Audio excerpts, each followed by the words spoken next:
right, guys, we are back with another Friends of Medicine podcast, Behind the Scrubs. And I'm very excited today to introduce you to these amazing physicians who are here to share some of the triumphs and challenges of women in healthcare. That's the topic for today. Ladies, thank you so much for joining us and providing some insight based on your experience and some data that we have to share with you today. And I'm very happy to introduce Dr. Mecker Moeller with us. Thank you for joining us. Thank you for And what do you inviting do us. for a living, Dr. Moeller? I am an academic surgical oncologist. Wow, that's amazing. I applaud you for your work and I appreciate you being here with us today. Thank you for inviting me. You're welcome. Dr. Arshad. Hi, my name is Sabrina Arshad and I'm a medical intensivist. Awesome. I'm looking forward to hearing some data from you today. Wait for the data. Sulin? Hi, I'm Sulin Walker, and I'm an emergency room physician. Awesome. So ladies, we want to dive right into it. There's a lot to cover and there are a lot of pressing issues that, people talk about, but there's no actionable solution that we can actually take to a body and make some changes. So, what is the number one issue in your opinion that affects women in the healthcare industry? Sexual harassment. Really? It's that bad. It is And it's terrible. also swept under the rug a lot of times in many instances. So the awareness is not there. Can you give us do you have any data to support? I do. Awesome. Well, the Harvard Business Review published an article in 2019 that talked about what predisposes an organization or an industry to have increased sexual harassment. And basically, it's the idea of having a hierarchy, having an organization that is predominantly male dominated. Medicine is just that. You Right. have this hierarchy, especially in training in medical school, right? There's data that suggests that 50% of all medical students, female medical students, are going to be sexually harassed or assaulted at some point. 50%. 50%. And Wow. probably 33% of all female physicians going from intern all the way to attending is going to be sexually harassed or assaulted at some point. And it just gets swept under the rug. It's disparaging comments, belittling comments against women, and then just outrageous, sexist, vulgar speech. And in your opinion or your experience and talking in your community, is this getting worse, better? Nothing is being done about it? It's the same old? Or is it like something that is like urgent, it needs immediate attention? I think it's been around since women entered medicine, Right. and no one's really doing anything about it because it's such a boys' club, even though 50% of medical students right now are female. That's what I was about to say because, I've been looking at the data over the years and women are the majority in many fields right now. In fact, Dr. Walker could share with us, she works at an institution that has female leadership, one in the entire country. Yes. We Right. have a medical chair who's a female, which is only 9% of all the programs in the country have that. And a program director female as well. So we are very heavy female oriented at our program. We also have more than the average female attendings in our department at about 37% females. That's awesome. Yeah. So it seems like in some places the ratio is translating into leadership, finally, at least. This is an anomaly, though. Our program is an anomaly, especially in the Southeast and in the South, which is found to have lower percentages of women in these roles. We do see women increasing in residencies in a lot of these still male-dominated fields, but it's still not the majorities. It's still not the higher percents. And even though we do have them in leadership roles, the leadership roles are almost abysmal. Like I mentioned, 9% in the whole country. And it's hard because how do you get those changes when you don't have people already in those positions to continue to move forward? And I think that's a problem that is not intrinsic just to one of the subspecialties of medicine, because in surgery, we have very few female women's share for Department of Surgeries in the country. And it's such a minority. And still women's make a small percentage of the workforce. We are about 30% of the entire workforce of surgeons in the country. So in that minority is not measured to the same with the same stick of the men. There's so much microaggressions that happen on the daily, day-to-day in the operating room, sometimes by the way the patients perceive you, sometimes by the nurses perceive you. And interesting, a lot of these microaggressions happen sometimes from the nursing staff to female surgeons. And the others are, when you come to the scale of leadership positions, right? So then you see that the women are starting to decrease in percentages to get into those roles. So even though there is wonderful data out there demonstrating that the patients that are cared by female surgeons actually have better outcomes than by male surgeons, still women have to prove themselves every day in every place they are to show they are as good as men, and you have to be better in order to be considered equal. And it's not just the surgical specialties, right? There has been plenty of data published that if you get cared by a female physician, regardless of specialty, your outcomes are going to be better. So what do you think the main message should be to a young female medical student or resident out there that wants to climb the ranks and, it's brilliant, very hardworking and has the opportunities? Those barriers that exist right now, what advice do you have for those young women out there facing those barriers that they may not even know exist? When I was a fellow, I was lucky enough to be in a fairly large academic institution that had very strong female leadership in the Department of Critical Care. And there's not, usually critical care falls under the Department of Medicine, and this was its freestanding department. And they created a lot of mentorship for female trainees, not just within critical care, but I think that's what's lacking.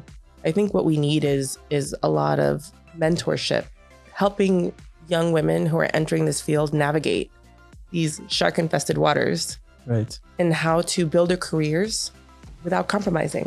Exactly. And I think in addition to mentorship, sponsorship is extremely important. Absolutely. Because you can have a mentor, but if you don't have sponsors, it's very difficult for your name to be put forward into, there is this committee, there is this opportunity for this leadership or this position just open. And you need expand on the sponsorship process for our listeners who may not be familiar with.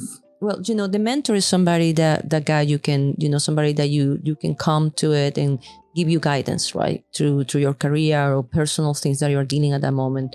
And there is also coaching that is not necessarily the same as mentor. Coaching is going to help you understand what's going on and guide you through that. But the mentor is somebody you look up to, somebody that will see your gift and try to support you on that. But the sponsor doesn't necessarily need to be your mentor. The sponsor can be a person that recognizes your value and gives, the opportunity for your name to be put forward into these opportunities that may come either at the national level or at your own institution. Right. And we find a lot of difficulty with that because if you think about what we were talking about before, how few leaders we have in emergency medicine, in surgical subspecialties, and in critical care that are female, how are we getting our name out there? How are the few that are out there, doing that sponsorship? So it's kind of a snowball effect because if you don't have enough people in leadership to be sponsors, to reach out to other, programs, you can understand. I mean, for those of us in healthcare, getting a phone call from previous program director, a good friend that you've met before saying, hey, I have this person applying who's a rock star, means a lot more than anything you would read on paper. But how do we do that when we don't even have the women in the leadership roles to make those calls or, to advocate and to sponsor us? And that's why when you are in those positions, it's so important to make sure that we are doing that. Even more so, I think it's also important to include our male colleagues in this. They need to realize the struggles and advocate for us as well, because we're all a community. Yes. And so unless we make them aware of what's going on, many people don't realize the struggles that we're facing or the need for that sponsorship or the need for that advocacy. So making them aware of it, I think, makes a huge difference in their role in this as well. So I don't think this is only a women's role. This is a community role. Absolutely. And I think you actually nail it right there, because we for years and years, we have been preaching to the choir, right? We talk about it. We know what the problems are. But the people outside of our being women in medicine don't understand the hurdles and how we are being measured different than they are, right? Yeah. So it's extremely important to have that support also from the male colleagues. And the Association of Women Surgeons and the American College of Surgeons have a movement right now that is called He for She. And is, Tell male us a little physician. bit about that. Yeah, the he for she, it has been very good because it's demonstrating that many of these issues is not just because you are women, but this is because we are, competent people and taking care of patients in surgery that deserve to be treated with equality. And there is a lot of this promotion of in these committees when they're making sure that we're working actively instead of having just what we call a manual, right? When you're at to a conference and everybody is just males on the panel, that they find women's experts on that topic that are also Adequate part of that panel. representation. There is representation. Have a seat at the table also. Exactly. Of course. We have, almost every hospital has, boards of medical staff from before. And those boards inevitably are very specific with what kind of people are in these photos. And to say it's minority females is not a true statement at all. It's the total opposite. And how do we get minority females? How do we get females? How do we get minorities? How do we represent ourselves in these groups? How do we become the tops of hospitals? How do we get a seat at the table? I think becomes really big. Yes. So we had a roundtable dinner last year for National Women's Physician Day, and we had some very interesting discussions and really opened up a lot of our minds to the challenges that average woman physician faces throughout her career from medical school right up until she becomes the chair of a department, And part of that discussion was involving like lobbyists to go to the different committees at a national level, etc., and get these voices heard and bring more awareness. And I think through collaboration with organizations like Friends of Medicine and American College of Surgeons and their initiatives, when we come together as different groups, we can have more of an impact at that level. So I think you're right on that. Is there anything else or any other committee or organization that our listeners can reach out to either volunteer their services or have a discussion, get involved? What can we do to actually make some kind of actionable change? So the American Medical Association has a Women in Medicine section. And if you are a female and you are a member of the American Medical Association, you are automatically part of the Women in Medical Medicine section, and they will reach out to you. They provide a lot of resources. One of the things that they're doing is they're championing for better lifestyles for women, especially women who are pregnant, have been pregnant, are mothers, to allow for better lifestyles, because most, especially in medicine, nobody provides maternal leave, right? I don't even get PTO, right? If I get sick, I'm screwed, for lack of a better word. Championing for women to achieve positions in leadership, teaching women how to self-promote themselves. Because I think that's a challenge. We're not taught properly how to promote ourselves gracefully. So you think like programs need to be set up to actually coach and actively get women involved in these issues? Absolutely. Suli and I here are trying to set up something at our hospital where we have basically a women in medicine section in our hospital to mentor and promote and sponsor our female trainees and anybody else, APPs, whoever else feels like they need their voice heard. Well, I'm sure that the Friends of Medicine Foundation members would be happy to be involved in that. You yourself, being a member of our organization, you can reach out to us and let the others know that, hey, there's an opportunity here. And then the other hospitals, we can collaborate with the University of Miami and Cleveland Clinics and all of these other institutions. But it's so true what you said, because, they have been established, when a male they see a position to apply for and they feel they are competent enough for that position, and the women tend to second guess themselves. And I don't have the data right now in front of me where the study came from, but was very revealing that how we women tend to underestimate our achievements. Imposter syndrome. Yeah, the imposter syndrome. And we tend to, think, oh, no, I need to be this to get to that position.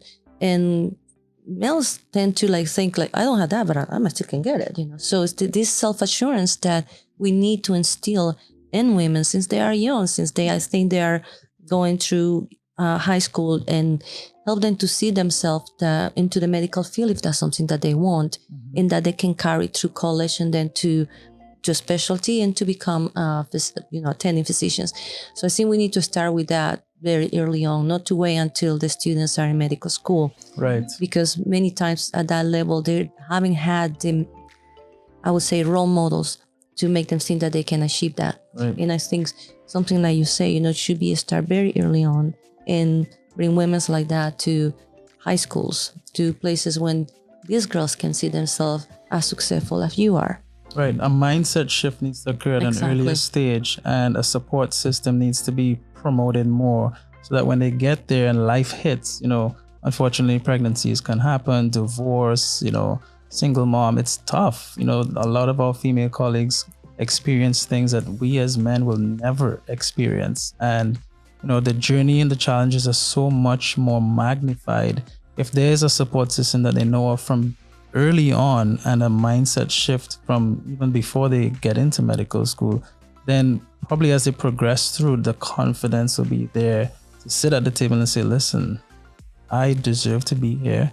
And these are the changes that we're going to make moving forward. So I think you're right. It needs to occur very early. And I think having men also that are champions for women in medicine at the table would help also, this whole collaborative effort, I think, is the way we should go with this. And as I said before, Friends of Medicine Foundation is very involved, and we'll be happy to work with you in individual institutions, and our members that are there come together and we do something, And I think it's so important even in medical school. I mean, we've all experienced, I'm sure, walking into a room and the patient puts down the phone and says, the nurse is here, or when can I speak to the real doctor? Or for myself, when I work with female residents, the patients complain that they haven't seen a doctor at all during their visit, even after we've done procedures, which amazes me that they think nurses are doing. And it's only so much scrutiny, only so much questioning, only so much devaluation in society that you can take before you start questioning yourself. And I think a big part of our voices to the coming trainees, to medical students, to high school students, is showing them we're all going through this. It doesn't mean it's okay. It means that it's not an implicit level of you. It doesn't show anything about you and your intelligence. And we're going to fight through this. But for right now, we need to fight through it together and be stronger together, and don't let it define you. Don't let these interactions, don't let these people who are trying to bring you down or say that you're not enough or say that you're not smart enough. We're holding you to a different standard because we are. We're good enough. We deserve this as much as our male colleagues. We've worked it. I'd like Dr. Moeller to explain to us what she believes is a pressing issue with fertility in training and what some potential solutions are for that. So in my field, right, in the field of surgery, our trainees spend most of their prime fertile years in training, right? Those women that go into surgery during that time, surgery can be very long. It can be 5, 6 years, up to 9 years if you're doing a fellowship. And those are the most important years when you have the best chances of getting pregnant. Now, obviously, having a family is a personal choice, but we shouldn't make that choosing a specialty will deter you for achieving your goals as a parent. And the problem that we have is that most of the training programs in the country hasn't been family friendly to support pregnant residents because they haven't been implemented policies. There is no enough maternity time leave. They go into a C-section and in a month they have to be back working because they have to have certain weeks that they need to complete in order to be able to take the boards, in order to be able to graduate coverage. So it's the expectation of the institution as well as the expectation of the resident. So the message has been for years is don't get pregnant while you are in residence. So what happened? You wait when you finish. Now you are a much older woman. And the data, there's this excellent paper that was published a few months ago by Dr. Rangel Abnor, and it shows that female surgeons has the highest risk of pregnancy complications and miscarriage as compared to other specialties in the general population. Female surgeons. Yeah, and there is good data showing that female physicians suffer higher levels, up to, I believe, 4 times higher than the rest of the population when it comes to infertility. So we are really have a problem here that we don't speak about. We don't talk about this issue. So what we were talking the other day, out of line here was that it's going to take time for these residency programs to have family-friendly policies. But there is a big movement right now, especially with the Association of Women Surgeons and other similar organizations, when there have been a lot of advocacy to make sure that there are pregnancy and parental leave policies. And there are some institutions that are ahead of the curve that already have implemented for the residents. I know, for example, University of Chicago just implemented for the female attendants that they can have decreased the RVUs, how you bill for patients that you see, right?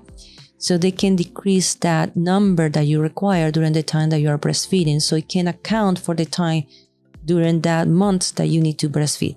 That's a huge step forward, because that is not taking away the pressure from women. So, and the other problem is, you go on maternity leave, you don't have maybe enough time. They only give you 8 weeks. You have to take your own personal time, vacation, because we don't have ourselves, even though we're in the medical field, we don't give enough time to recover and bond with our child, right? So one of the things that is not a solution, but it could empower women to have more options and to have more autonomy with their family planning, is the egg freezing.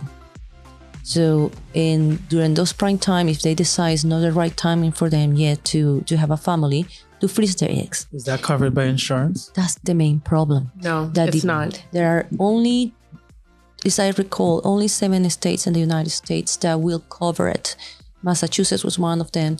But if it's not a federal law or a state law, it will not be covered. And if you a surgical resident or any other residents, their salary will not be able to pay for the cost of this, because they are very expensive, about $16,000 on average that they need to spend, at least that they need to spend.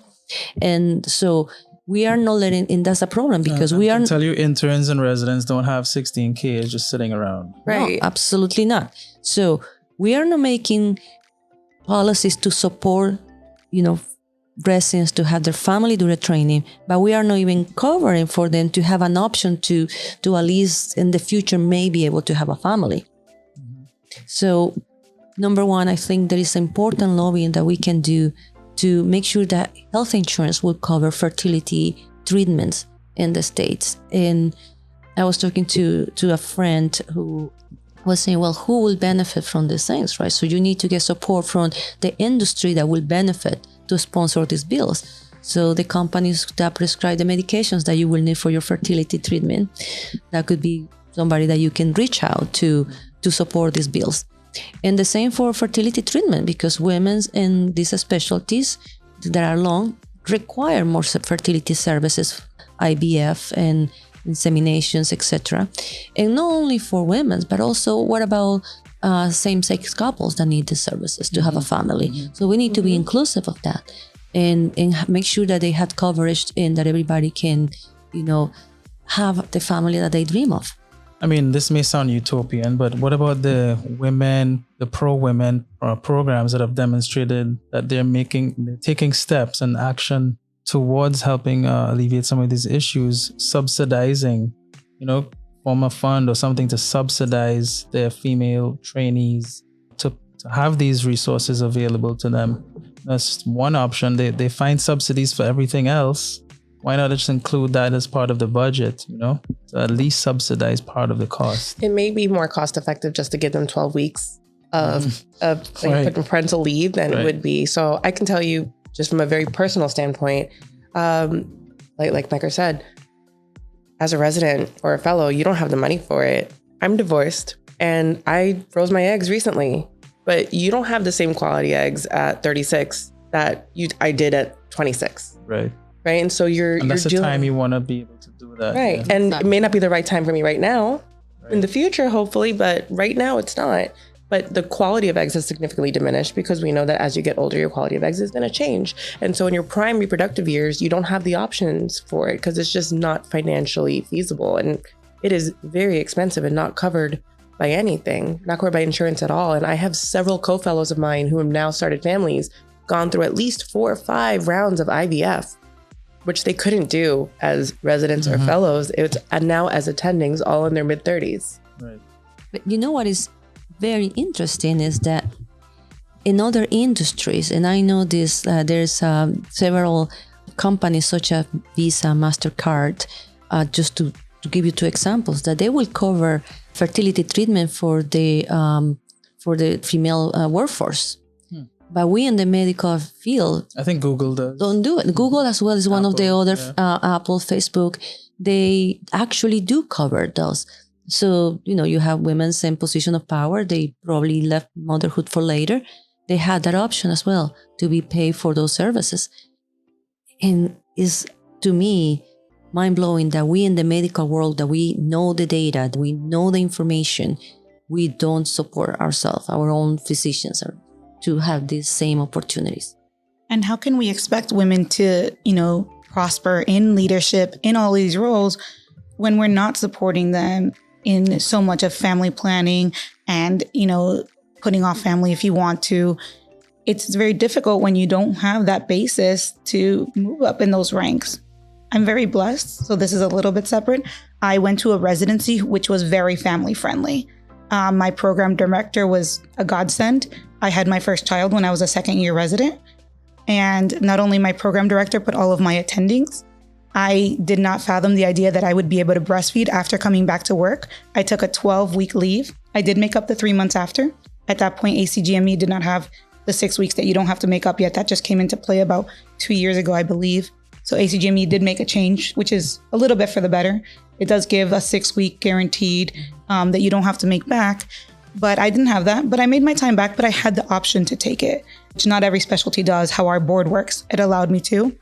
And not only that, but I had attendings that were there and did not push me to, but advocated for me if I wanted to breastfeed. And I was actually able to breastfeed my first child for a full year, pumping during ER shifts. But it's a culture change. It's a change in mentality. It's telling all the older physicians, she is going to go pump now. It's not, can she go pump? And it's important to advocate for yourself. But as a resident, you're so terrified of what the people in power are going to say or how they're going to judge you. Something simple as having the administration provide a facility, a room, or some kind of, place for women to do that. You don't have to go into a dirty hospital Public, bathroom. exactly. Or use a public office, which most people are doing. They're using, the ICU office, the EM, right? The ED and there's office. constant traffic There's flowing constant through. traffic. There's no privacy. And you need a fridge. There's more than just a space. You need other things as well, possibly a sink. There's a lot that goes into it. So making policies that change the emergency department, change your specialties, it's very important because the residents have, appropriately, so there's such a power dynamic, the residents have trouble speaking up for themselves. So we have to be, the leadership, the attendings, we have to try to make these safe environments for them as well. Whether that means, finding advocacy ways to help them freeze their eggs, make their choices for later, or if they're going to have the families during residency, during training, or even as co-attendings. I'm also very lucky my program now is female friendly and family friendly. I had my second child. I breastfed for a year as well. I took my maternity leave. When I told my director I was pregnant, it wasn't, oh, how are we going to cover you? It was, congratulations, I'm so happy. How can we support you? And we need to say that to each other. How can I support you? Absolutely. Exactly. And, I have a lot of hope that there will be changes, especially at the resident levels. This generation, I think, is more attuned to knowing that a lot of things that we did in the past was wrong. And I would say I'm so proud of my residents right now because we came together and we put our maternity leave policy and parental leave, and that is inclusive from the moment that we find out the resident decide to announce that is pregnant, to start changing the schedule, accommodating to decrease the workload, accommodate for the time of parental leave, and making sure, like you said, is no, oh, can she go breastfeed? She has to breastfeed, or she has to be with her child, or she cannot be operating for 12 hours today. And I think that having that policy, we were so proud. We actually submitted an abstract. We are presenting it in a couple of weeks at the Academic Surgical Congress, like how we were able to implement in one of the largest and more complex residency programs in the country. And the model for that were the residents, were them, putting all the hair together, looking at this. It took a lot of work and a lot of, go through a lot of changes to make it happen. But it is possible. And if it can be done at that level, it could be also for the attendants, because I have great hope it's going to change. Residency programs, program directors are getting the message. But I think once that you become an attending, it's institution dependent. Like you were saying earlier, you don't even have a PTO.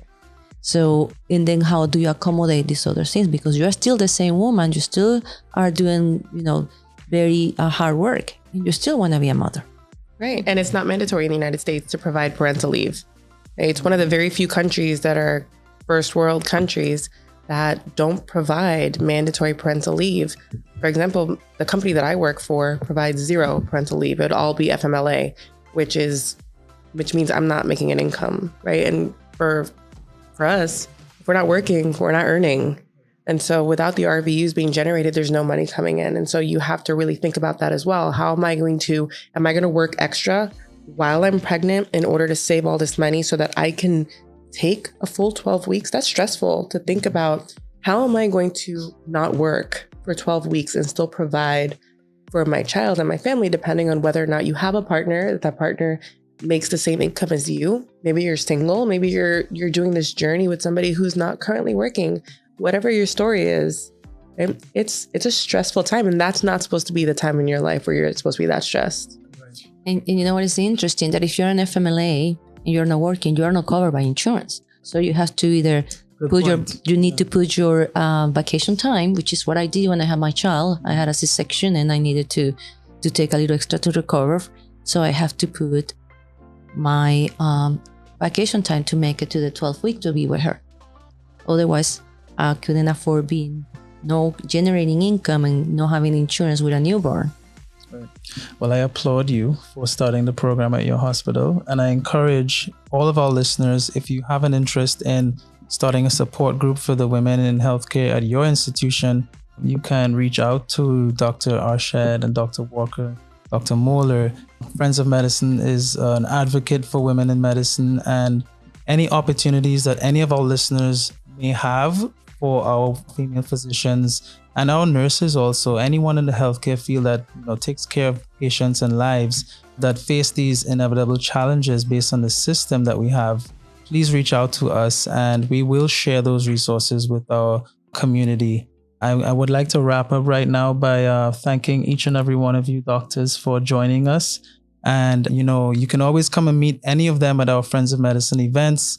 Follow us on Instagram. Stay tuned for the next episode that's coming out soon. And I would love to hear what your thoughts are on what we can do to implement some kind of change for our women in healthcare. Thank you for joining us, ladies. And we look forward to having you back on the show next time to discuss more. Thank you. Thank you. Thank you.